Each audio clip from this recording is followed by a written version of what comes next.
So we've got the Polaris Ranger ready for delivery.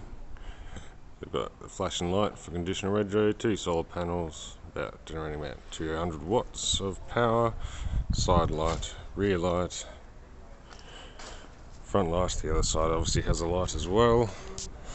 And then under here we've got the power cut-off button switch there with the removable key, a new cross member.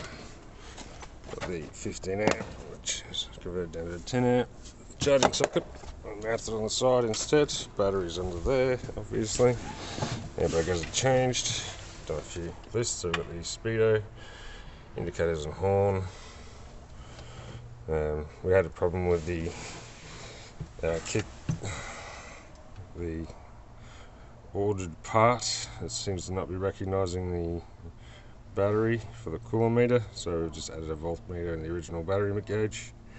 So down here we have the forward neutral reverse switch, which is a little bit more heavy duty than the original, which is a bit worn out. One to full drive. Headlights. And down here we've got all the Andersons. Just listed them so you can get used to them. So we've got the range and speed selection switch here. So nothing 1 and 2. And over here we've got a voltmeter for the auxiliary battery, the 12 volt, which is activated by this. We've got this button here switches it between voltage and percentage battery. Got the interior light and the flashing light. Got a footwell light here, a front light, rear light, and 2 side lights for the halo lights there. So that's what the new setup looks like. So when the ignition is keyed on, this panel works at 12 volt off the vehicle. Or when you power the key off, you can push this button and you can see the voltmeter lights up. It's telling you the percentage of the 12 volt battery, and you can activate the lights on and off. Footwell light and flashing light. So a little bit more user friendly. Turn it off and it will activate when the keys turns on. So the blue light lights up to say that the panel is active. And you've got the speedo and the warning lights there. So that's a quick run through of what's already there.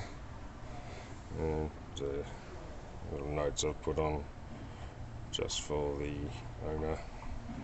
And just a quick reminder, if the owner sees this, make sure you always start it in neutral. So there, and put your foot on the brake and release the handbrake. So everything else should work. This battery gauge up here stays on all the time. This one only activates when the ignition is turned on and gives you an hourly meter on the vehicle. So obviously 100% battery, and this is 100%. You can change some of the settings on it, so you can go voltage or turn it off. I'm pretty sure if you push and hold that, the back light comes on, which you don't need at this point in time. So turn it off, turn it back on again, get the contact to click in. I've added another 12 volt DC to activate the pre-charge, which was a problem being thrown by the controller. So that's resolved that. And reprogrammed some of the parts of the controller to activate the lithium battery setup. I've added a whole lot of safeties into it, so it's not drawing too much current, etc., to overheat batteries and damage them. So it's a little bit slower than it was with lead acid, but that's because these batteries are a lot more fragile.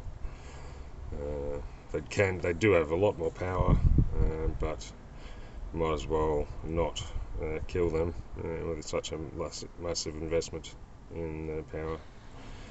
So I've reassembled it and it will be delivered today. So quick walk around. Got the front light up there. So we've got a Renology boost charger in there, interior light. So That's the cut off button, some Andersons. More Anderson. And the other Anderson at the back here. So I'll just put an Anderson there. There you go.